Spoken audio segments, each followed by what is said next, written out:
प्रधानमंत्री नरेंद्र मोदी का नाम लेकर ईरान ने एक बहुत बड़ा बयान दिया है। ईरान ने एक खास मौका देखते हुए पीएम मोदी को एक खास न्योता भेज दिया है। ये न्योता क्या है और पीएम मोदी को क्यों भेजा गया है, उसका कारण जब हम आपको बताएंगे तो आप चौंक जाएंगे।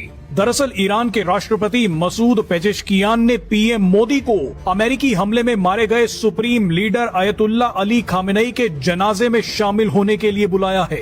आपको बता दें कि पिछले 3-4 महीनों से ईरान, अमेरिका और खास तौर पर इजराइल के डर से खामेनेई का जनाजा नहीं निकाल पा रहा है। ईरान के करोड़ों लोग चाहते हैं कि खामेनेई को जल्द से जल्द पूरे सम्मान के साथ दफनाया जाए, मगर ईरान को जानकारी मिली है कि इजराइल भी इसी जनाजे के इंतजार में बैठा है ताकि ईरान की बची कुची लीडरशिप इस जनाजे में आए और इजराइल उनको भी निपटा दे। जानकारी के लिए बता दें कि खामेनेई की अंतिम यात्रा का कार्यक्रम 4 जुलाई से 9 जुलाई तक चलेगा। 9 जुलाई के दिन खामेनेई को ईरान के मशहद शहर में दफनाया जाएगा। खामेनेई का जन्म मशहद शहर में ही हुआ था। प्रधानमंत्री नरेंद्र मोदी का नाम लेकर ईरान ने बहुत बड़ा बयान दिया है। ईरान ने खास मौका देखते हुए पीएम मोदी को एक खास न्योता भेज दिया है। ये न्योता क्या है और पीएम मोदी को क्यों भेजा गया है, उसकी संभावित वजह आपके होश उड़ा देगी। दरअसल ईरान के राष्ट्रपति मसूद पेजेश्कियान ने प्रधानमंत्री नरेंद्र मोदी को अमेरिकी हमले में मारे गए सुप्रीम लीडर अयतुल्ला अली खामेनेई के जनाजे में शामिल होने के लिए बुलाया है। यानी ईरान चाहता है कि पीएम मोदी खामेनेई के जनाजे में खुद आए। लेकिन एक्सपर्ट्स के मुताबिक ईरान ऐसा क्यों चाहता है वो सच आपको हिलाकर रख देगा।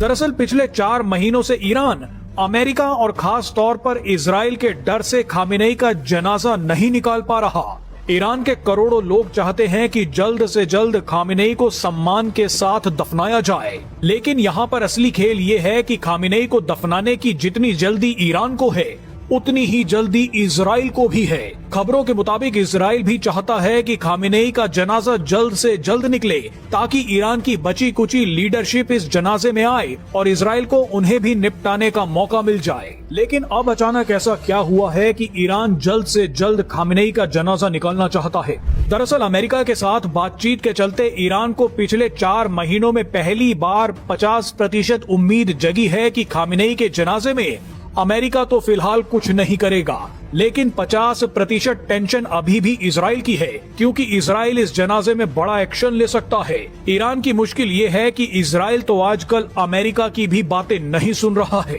ऐसे में ईरान को लगता है कि अगर प्रधानमंत्री नरेंद्र मोदी खुद इस जनाजे में शामिल होते हैं तो इजराइल यहाँ पर हमला करने की सोचेगा भी नहीं।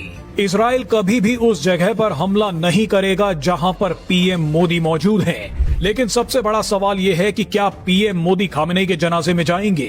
एक्सपर्ट्स के मुताबिक ईरान के राष्ट्रपति मसूद पेजेश्कियान जानते हैं कि सबसे सुरक्षित पीएम मोदी को बुलाना है, क्योंकि इजराइल भी शांत बैठा रहेगा। पिछले साल मसूद पेजेश्कियान जब राष्ट्रपति बने थे तब उन्होंने दुनिया के कई बड़े बड़े नेताओं को अपने शपथ ग्रहण समारोह में बुलाया था। भारत की तरफ से नितिन गडकरी पहुंचे थे, लेकिन इतने बड़े इवेंट में भी इजराइल ने ईरान में घुसकर हमास चीफ इस्माइल हानिये को मार दिया था। इस्माइल हानिये भी मसूद पेजेश्कियान के शपथ ग्रहण समारोह में पहुंचा था। सोचिए, नितिन गडकरी वहां मौजूद थे, इसके बावजूद इजराइल ईरान में घुसा और हमास चीफ को उड़ा दिया। खुद नितिन गडकरी ने भारत वापस लौटकर बताया था कि इजराइल ने किस तरह से ईरान में खेल किया। ये बयान हम आपको सुनवाएंगे, लेकिन एक्सपर्ट्स का मानना है कि खामेनेई के जनाजे में पीएम मोदी के जाने की संभावना बहुत कम है। हालांकि पूर्व राजदूत कंवल सिब्बल का मानना है कि भारत को एक उच्च स्तरीय प्रतिनिधि मंडल भेजना चाहिए। ये ईरान को एक सकारात्मक संदेश देने का बड़ा मौका है। इससे अमेरिका जैसे देशों को भी संदेश जाएगा कि विदेशी नेताओं की राजनीतिक हत्या नहीं होनी चाहिए। बहरहाल अब आपको नितिन गडकरी का बयान सुनवाते हैं। 4 बजे एम्बेसडर आया और उन्होंने दरवाजा ठोका। बोले साहब हमको निकलना पड़ेगा। बोला क्यों? बोले बहुत गड़बड़ हो गई। बोला क्या हुआ? तो बोले कल यहाँ जो हम्मस का नेता था, बहुत पावरफुल आदमी, उसके रूम में वो मारा गया। बोले किसने मारा? पता नहीं। बोले वो कहां से मिसाइल निकली, कहां घुसी। अब कोई बोलता मोबाइल फोन नंबर था उसका, उसको स्पेशली एक जगह छुपा कर रखा था, एक बंगले में।